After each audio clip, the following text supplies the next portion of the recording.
శరణ్య కిచెన్లో వంట చేస్తూ ఉండగా దర్శన్ కిచెన్లోకి కాఫీ కోసం వస్తాడు. కానీ శరణ్యపై కోపంగా ఉండడంతో శరణ్యని కాఫీ అడగకుండా తానే స్వయంగా ప్రిపేర్ చేయడం స్టార్ట్ చేస్తాడు దర్శన్. అప్పుడు శరణ్య, ఏంటండి కాఫీ కావాలా?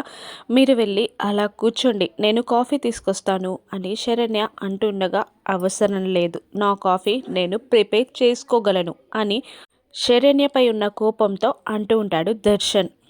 ఇక పాలు పోసి కాఫీ ప్రిపేర్ చేయడం స్టార్ట్ చేస్తాడు దర్శన్. కానీ శరణ్య అలా దర్శన్ కాఫీ ప్రిపేర్ చేసుకుంటుంటే చూడలేక, మీరు వెళ్ళండి, అక్కడ కూర్చోండి, నేను తీసుకొస్తాను కదా అని శరణ్య అంటూ ఉండగా, అవసరం లేదు అంటుంటాడు దర్శన్. ఇక దర్శన్ని చేతులతో హాల్లోకి లాక్కెళ్ళాలని ట్రై చేస్తూ ఉంటుంది శరణ్య. దర్శన్ విడిపించుకోవడానికి ట్రై చేస్తూ ఉంటాడు. ఈ చిన్న గొడవలో శరణ్య చేతిలో ఉన్న కారం డబ్బా దర్శన్ విదిలించడంతో వెళ్ళి దూరాన పడుతుంది. కానీ దర్శన్ పట్టించుకోకుండా కోపంగా చూస్తూ ఉంటాడు.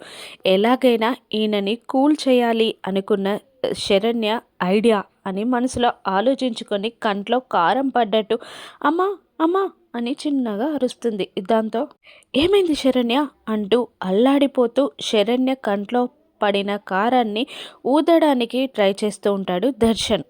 తన ప్లాన్ సక్సెస్ అయినందుకు సంతోషపడుతూ ఉంటుంది శరణ్య. శరణ్య కంట్లో పడిన కారాన్ని తన నోటితో గాలుదుతూ ఉంటాడు దర్శన్.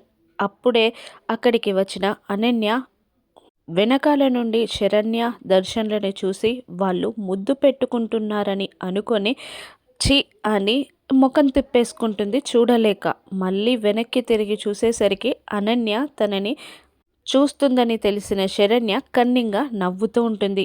అప్పుడు అనన్య మనసులో, అంటే నన్ను ఒక కంట కనిపెట్టుకుంటూనే ఇదంతా నువ్వు కావాలని చేస్తున్నావు అన్నమాట, నీ సంగతి చెప్తా అని అనన్య మనసులో శరణ్యని తిట్టుకుంటూ ఉంటుంది. దర్శన్ కోపం ఇప్పటికైనా పోయిందా? శరణ్య దర్శన్లు మళ్ళీ ఒకటవుతారా? రాను ఎపిసోడ్స్లో చూద్దాం. Thank you for watching.